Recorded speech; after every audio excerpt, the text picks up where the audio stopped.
Friends, मैं देवेन आर्य और आज के वीडियो में हम बात करेंगे क्लास 11th की इंग्लिश क्वेश्चन बैंक के पैसेज नंबर सेकंड, जो कि आपका क्वेश्चन फर्स्ट सेक्शन ए है। उसमें क्वेश्चन फर्स्ट हम करवा चुके हैं, बहुत सारे आंसर पैसेज थे उनको सोल्व करवा चुके हैं। यहाँ पर क्वेश्चन सेकंड जिसके अंतर्गत आपका पैसेज नंबर 2 है। इस पैसेज को आपको पढ़ना है, इसका टाइटल लिखना है, इसके नोट्स बनाने हैं, साथ में समरी भी लिखनी है। ठीक है, तो इस वीडियो में हम आपको बताने वाले हैं कि कैसे आपको टाइटल लिखना है, कैसे नोट्स बनाने हैं और कैसे समरी लिखना है। पिछले वीडियो में हमने आंसर पैसेज है ना सारे करवा दिए, उसके बाद में फिर एक पैसेज फर्स्ट करवाया, उसके भी नोट्स बनवा दिए। अभी पैसेज नंबर सेकंड है। यदि आपको वो सारे वीडियो देखना है तो आप चैनल को सब्सक्राइब करें। प्लेलिस्ट में जाकर आपको सारे वीडियो 1 बाय 1 मिल जाएंगे। मैंने बहुत ही है ना सीरियसली होकर बहुत ही आसानी से आपको समझाने की कोशिश की है। आई होप आपको सारे समझ में आ भी गए होंगे। तो स्टार्ट करते हैं इस वीडियो को अंत तक देखिएगा ताकि आपकी समझ में आ सके। यदि आप बार बार स्किप करके इस वीडियो को देखेंगे तो आपको कुछ भी समझ में नहीं आएगा। इसलिए आपसे रिक्वेस्ट है कि ये पैसेज बड़ा ही अच्छा है, मज़ेदार है, रोचक है, तो आप इसको ज़रूर देखिएगा बिना स्किप किए ताकि आपको अच्छे से समझ में आ सके। चलिए, यहाँ पर आपके सामने अब ये एक पैसेज है ना, जिसको हम पैसेज कहते हैं। और इस पैसेज का आपको पढ़ना है, टाइटल लिखना है, नोट बनाना है, समरी लिखनी है। तो इसको पढ़ना स्टार्ट करते हैं। आप एक बार पढ़ेंगे, 2 बार पढ़ेंगे और आप 1-2 बार पढ़ने के बाद थोड़ा थोड़ा समझ जाएंगे कि वाकई में किस चीज़ के बारे में वो इसका टाइटल होता है। तो पहले हम इसको पढ़ लेते हैं, फिर मैं आपको बताऊँगा कैसे नोट से बनाने हैं और किस प्रकार आपको टाइटल लिखना है, कैसे समरी लिखनी है। तो स्टार्ट करते हैं। सबसे पहले यहाँ पर ये जो पैसेज है, ये मैं बता दूँ आपको कि लेखक का अपना खुद का अनुभव है। लेखक जब छोटा बच्चा था तो उसको 2 चीज़ों से बहुत डर लगता था। पहला तो था अंधेरा और दूसरा था रास्ता ना भटक जाए, खो ना जाए वो, है ना? उसके बारे में वो अपने अनुभव शेयर कर रहा है, तो बड़ा ही मज़ेदार है। ध्यान से देखिएगा, सुनिएगा, समझिएगा। आई रिमेंबर माई चाइल्डहुड। लेखक यहाँ पर कहते हैं कि मुझे मेरा बचपन याद आता है ना? और कैसे याद आता है वो? बहुत ही, चलिए इसको हम थोड़ा सा है ना कलरफुल करेंगे तो आपको भी बड़ा अच्छा लगेगा। चलिए, तो I remember my childhood as being generally happy. मैं अपने बचपन को याद करता हूँ बड़ा ही खुश होकर। And can recall experiencing some of the most carefree time of my life. और मैं ऐसा अनुभव करता हूँ कि वो मेरे जीवन का सबसे बेहतरीन केयर फ्री समय था। केयर फ्री यानी कि बेपरवाह समय था। जैसे हम बड़े होते जाते हैं, हमको बहुत सारे जिम्मेदारियाँ होती है, तो बहुत ज़्यादा टेंशन होती है, बहुत समस्याएं पैदा हो जाती है, लेकिन जो बचपन था वो सभी का वैसे केयर फ्री ही होता है। तो उसी प्रकार लेखक का भी बड़ा केयर फ्री था, बेपरवाह बचपन उसका था।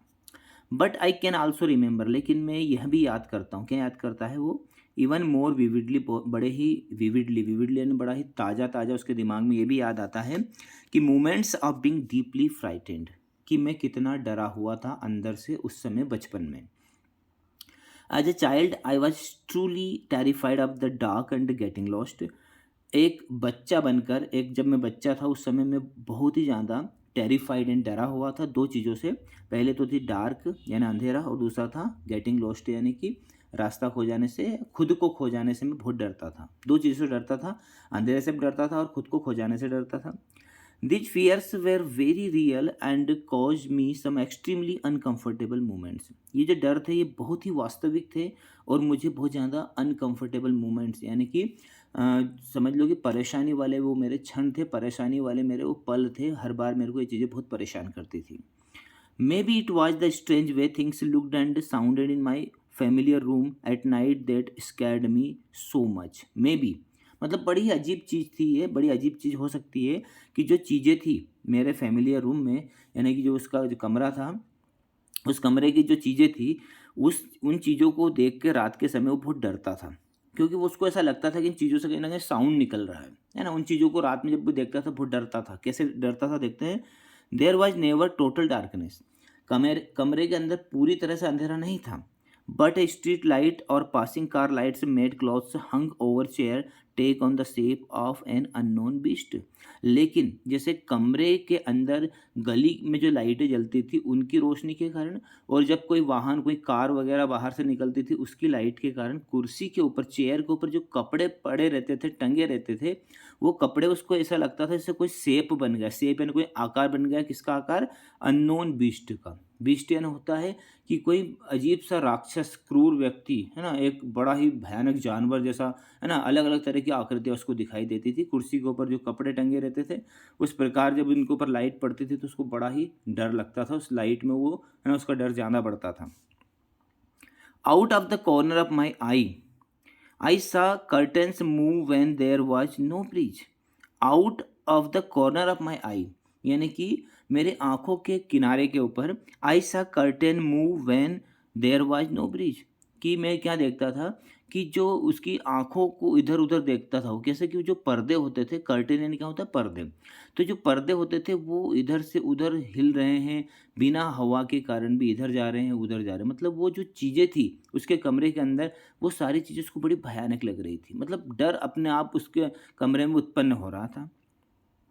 A tiny creak in the floor would sound 100 times louder than in the daylight, and my imagination would take over, creating burglars and monsters. A tiny creak, creak का अर्थ होता है चरचराहट, है ना, जैसे हम कोई गेट खोलते हैं बड़ा सा और वो चर से आवाज़ करता है, उस प्रकार से उसका जो फ्लोर था, इसका जो फर्श था, उसमें थोड़ा सा धीरे धीरे चरचराहट की आवाज़ होती थी, और वो ऐसी आवाज़ होती थी जो कि 100 times louder then in the day light, यानी कि दिन के समय, दिन के प्रकाश में इतना दरवाजे वगैरह या फर्श से इतनी आवाज़ नहीं निकलती थी, जितना उससे 100 गुना अधिक जो है उसको रात के टाइम वो आवाज़ सुनाई देती थी। और इमेजिनेशन, उसकी जो कल्पना थी, वो would take over, creating burglars and monster, उसकी कल्पना के कारण उसको ऐसा लगता था जैसे कि कोई चोर, कोई राक्षस उसके यहाँ पर आने वाले हैं, है ना, कोई अंदर प्रवेश कर रहा है। बर्गलर्स का अर्थ होता है चोर, है ना, और जो मॉन्स्टर होते हैं उसको बोलते हैं दैत्य राक्षस। तो इस प्रकार से उसके कमरे में बड़ी अजीब अजीब चीज़ें हो रही थी, मतलब उसको ऐसा साउंड सुनाई दे रहा था, पर्दे चल रहे थे कार की लाइट में, है ना, कुछ ऐसी चीज़ें उसको दिखाई दे रही थी, तो इन सारी चीज़ों से उसको बहुत डर लगता था। Darkness always made me feel helpless, अंधेरा हर बार मुझे असहाय बना देता था, हेल्पलेस बना देता था।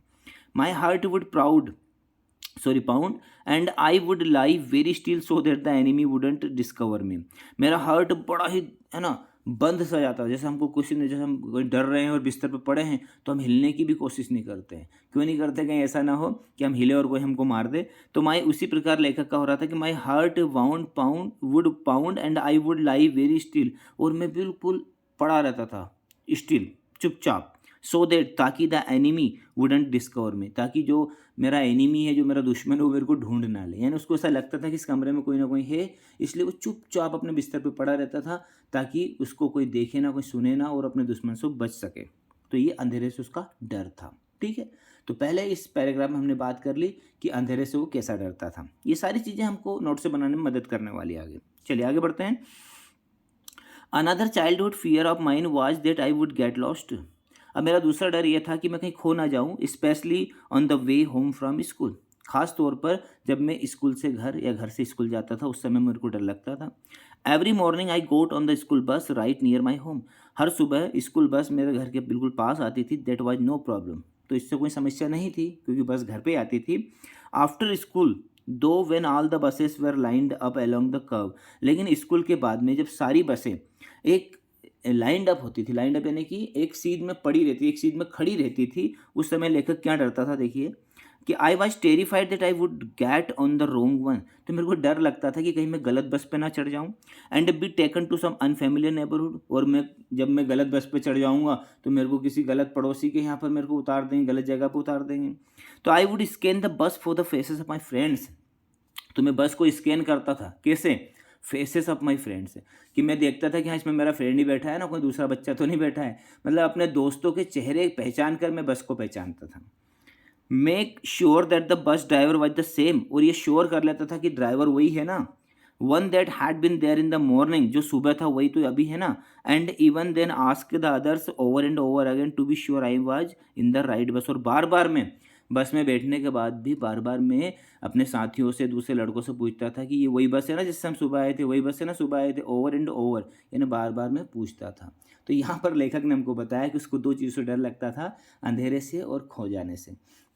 अब हमने इस पैसेज को पढ़ लिया, अच्छे से समझ लिया, अब हम कुछ कीवर्ड्स आपको बताने वाले हैं। क्या कीवर्ड्स हैं देख लीजिएगा, ये वाले, ठीक है, ये सारे कीवर्ड्स मैंने जो है रेड कलर से कर दिए हैं। अब आपको जब नोट्स बनाएंगे आप, तो आपको बस ये ध्यान रखना है कि आप भी जब नोट्स बनाएं तो इस पैसेज में जो कुछ इंपॉर्टेंट वर्ड्स आपको कुछ बड़े हटके और बड़े स्पेशल वर्ड्स यदि आपको दिख रहे हैं तो वही आप अपने नोट्स में इस्तेमाल कीजिएगा, जैसे मैंने आपको यहाँ पर कीवर्ड से बता दिए हैं। अब हमने ये जो पैसेज पढ़ा है, इस पैसेज को, है ना, इसका जो टाइटल है वो हमको पता चल गया कि टाइटल क्या है, ये लेखक की बचपन की यादों के बारे में है। तो मेमोरीज ऑफ चाइल्डहुड, तो हमने चाइल्डहुड को रेड कलर से कर दिया है। इसके बाद में हम चाइल्डहुड के बारे में बताएंगे कि उसका चाइल्डहुड कैसा था और सबका कैसा होता है, वो क्या करता था चाइल्डहुड में, डरता था 2 चीज़ों से, वो बता दिया। फिर पहली चीज़ के बारे में हमने बनाया, क्या बनाया कि वो किस चीज़ से डरता था। पहली चीज़ लिख दी हमने कि वो किससे डरता था, वो अंधेरे से डरता था। दूसरी चीज़ हमने लिख दी कि और किससे डरता था, तो खो जाने से डरता था। तो वो हमारे नोट से बन जाएंगे। तो देखिए इस आधार पर हमने कैसे नोट से बनाए हैं। चलिए ये आपके नोट से रहे, है ना, ये वाले। ठीक है, सबसे पहले हमने लिखा टाइटल। टाइटल हमने क्या लिखा, मेमोरीज ऑफ चाइल्डहुड। इसके बाद में हमने नोट्स बनाए, तो नोट्स लिखा, है ना। फिर पहला हमारा जो नोट्स की पहली हेडिंग है हमारा चाइल्डहुड, बचपन के बारे में। अब बचपन के बारे में हमने 3 सब हेडिंग्स लिखी। पहला लिखा हमने हैप्पी केयर फ्री टाइम होता है बचपन का। दूसरा हमने लिखा 1.2 में टेरिफाइड। अब 1.2 में टेरिफाइड एंड वो डरता था, 2 चीज़ों से डरता था, इसलिए 1.2 को भी हमने 2 भागों में बांटा, इसलिए हम लिखा हमने 1.2.1 पहली चीज़ थी डार्कनेस और 1.2.2 दूसरी चीज़ थी गेटिंग लॉस्ट। ठीक है, फिर तीसरी चीज़ हमने लिखी अनकंफर्टेबल मोमेंट्स। बचपन में उसके बहुत ही अनकंफर्टेबल मोमेंट्स थे। अब हमने दूसरी हेडिंग लिखी हेल्पलेस इन डार्कनेस। वो किससे डरता था, डार्कनेस से, अंधकार में वो असहाय हो जाता था। तो अंधकार से कैसे डरता था, 3 चीज़ें हमने लिखी। पहली हमने लिखी लाइट से made clothes unknown beast, light के कारण कपड़े कैसे बन जाते थे, अननोन बिस्ट बन जाते थे। दूसरा हमने लिखा कर्टेन मूव्स है टाइनी क्रेक, कर्टेन, है ना, पर्दे हिलते थे और एक जो है छोटी धीरे से चरमराहट होती थी। और तीसरा हमने लिखा, क्या लिखा, imagination of burglars and monsters. अब यहाँ पर हमने इमेजिनेशन को थोड़ा सा एब्रीविएट कर दिया, क्योंकि पिछली वीडियो में मैंने आपको बताया था एब्रीविएशन का इस्तेमाल करना है, 4 या 5 एब्रीविएशन तो आपको बनाना ही है। ठीक है, तो ये हमारा दूसरा हो गया।